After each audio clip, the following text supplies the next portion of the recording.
Welcome to No Longer Conformed. I'm Erik Garthe, and we are studying life purpose, ministering the gospel.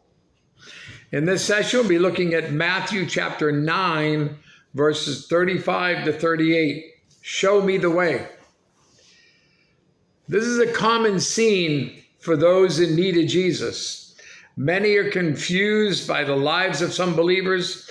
Others stumble over the compromises of Christians.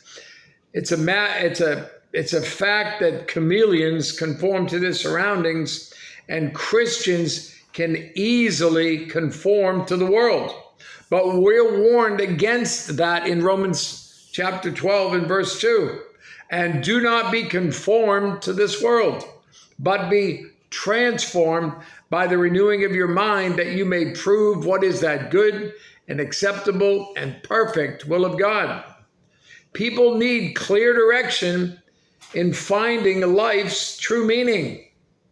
Matthew chapter 9, verses 35 to 38. Our text, let's read that. Verse 25. Then Jesus went about all the cities and villages, teaching in their synagogues, preaching the gospel of the kingdom, and healing every sickness and every disease among the people. But when he saw the multitudes, he was moved with compassion for them, because they were weary and scattered like sheep having no shepherd. Then he said to his disciples, the harvest truly is plentiful, but the laborers are few. Therefore, pray the Lord of the harvest to send out laborers into his harvest. If Jesus walked where you go today, he would describe the situation with the very same words. Many of your friends are dying without Jesus. They're crying out for help and desperation, not with audible words, but in their hearts.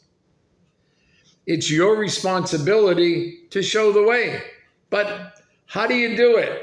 Well, you do it by three things. First, open your eyes. Verse 36 of Matthew 9. But when Jesus saw the multitudes, notice that he was there with the people. The people in our lives need Jesus. Are you tempted to write some off as a waste of your time? Look beyond the outward appearance and see the hurt on the inside. We may never see the beauty in some people, but when we realize how much they mean to God, we will do what we can to help. So open your eyes. Second, open your heart. Verse 36, he was moved with compassion for them, because they were weary and scattered like sheep having no shepherd. Weary and scattered, they needed care. Effective witnesses must have a compassionate attitude. It's an old saying, but it's true. People don't care how much you know until they know how much you care. So open your heart. And then third, open your mouth. Tell people about Jesus. Opportunities to share the gospel message come often. So with eyes open, with hearts open, be ready to speak. 1 Peter chapter 3, verse 15. The apostle said, but sanctify the Lord God in your hearts, and always be ready to give a defense to everyone who asks you a reason for the hope that is in you, with meekness and fear. A silent witness of a godly Christian is good, but people need to be told how to be saved. So open your mouth. Have you asked God to help you see those in need? Those around you, those who you come in contact with, those who are in your life on a daily basis? Have you asked God to develop in you a compassionate heart? That you would be concerned, not just what they look like, but what's going on inside of them. The things that you can't see, the things that are impacting their lives? And have you asked God to give you boldness to share the gospel message, to be able to just take a deep breath and tell the truth, share the good news of Jesus Christ? Paul, the great apostle, he obviously at times had trouble being bold and sharing as he should, because he asked for prayer about it. In Ephesians chapter 6, Paul asked for prayer to be able to share as he should.